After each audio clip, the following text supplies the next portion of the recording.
بچوں دیکھو، آج 14 اپریل ہے اور آج آپ نے نیوز چینل اور سوشل میڈیا کے ذریعے سے سنا بھی ہوگا کہ لاک ڈاؤن میں اضافہ کر دیا گیا ہے تقریباً 3 مئی تک۔ اس کو دیکھتے ہوئے ہمارے کوچنگ کے تمام ٹیچروں کو اور سترک رہنا چاہیے اور ایکٹیو رہنا چاہیے پڑھانے کے اعتبار سے، تاکہ کسی بھی ٹیچر کا کسی بھی سبجیکٹ کا کلاس نہ چھوٹ پائے۔ آئیے آج ہم سب سے پہلے جو ہے کل ہم نے جو پڑھایا تھا، کس کے متعلق ہم نے پڑھایا تھا؟ کل ہم نے غالباً آریہ بھٹ اور ترینگا کے بارے میں کچھ بتلایا تھا۔ آج ہم اسی کا ایک اہم سبق سورج گرہن اور چاند گرہن کے بارے میں بتلانا چاہتے ہیں۔ تو سب سے پہلے آئیے ہم یہاں پر یہ دیکھتے ہیں کہ سورج گرہن کسے کہتے ہیں، چاند گرہن کسے کہتے ہیں، اور سورج گرہن اور چاند گرہن کب ہوتا ہے، کتنے سال پر ہو سکتا ہے، اور چاند گرہن اور سورج گرہن کے بارے میں سائنسدانوں کا کیا کہنا ہے۔ کیا چاند گرہن جب ہو یا سورج گرہن ہو انسان اسے ننگی آنکھ سے دیکھ سکتا ہے یا نہیں دیکھ سکتا ہے؟ ان تمام باتوں کو لے کر کے ہم آج آپ کے سامنے آ رہے ہیں، اور آپ دھیان کے ساتھ اس کو پڑھیں، سمجھیں، اپنے کاپی پر اس کو اتاریں اور اس کو یاد کرنے کی کوشش کریں، کیونکہ اب آپ کا سبق ایک لمبا چلے گا۔ آئیے، سورج گرہن کسے کہتے ہیں؟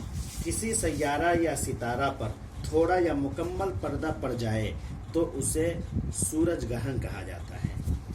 سورج گرہن یا چاند گرہن کب ہوتا ہے وہ آپ کو سمجھنے کی بات ہے۔ سورج گرہن یا چاند گرہن اس وقت ہوتا ہے جب ایک ستارہ دوسرے ستارے پر اپنا سایہ ڈال دیتا ہے۔ مطلب یہ ہے کہ ایک چیز دوسرے چیز پر چھپ جائے یا ایک چیز دوسرے چیز کو ڈھانپ لے تو اس وقت سورج گرہن ہو جائے گا یا چاند گرہن ہو جائے گا۔ مثلاً آسمان کے اوپر سورج نکلا ہوا ہے یا چاند نکلا ہوا ہے، اس کے اوپر بادل نے آ کر کے اس کو ڈھک لیا، یا اس کے اوپر اللہ کی طرف سے کسی قدرت کی چیز آئی اور اس کو ڈھک لیا، پوری دنیا اندھیری ہو گئی، تو سورج گرہن ہو گیا یا چاند گرہن ہو گیا۔ یہ بات معلوم ہونا چاہیے کہ چاند زمین کا طواف کرتا ہے اور زمین سورج کا طواف کرتی ہے، کل میں یہ بتلا چکا ہوں۔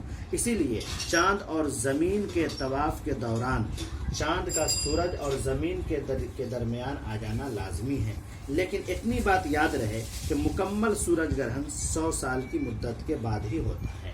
کوئی آدمی آپ سے پوچھے کہ سورج گرہن کتنے سالوں پر ہوتا ہے، مکمل سورج گرہن، تو آپ اس کو بلا جھجک جواب دے دیجئے گا 100 سالوں کے بعد۔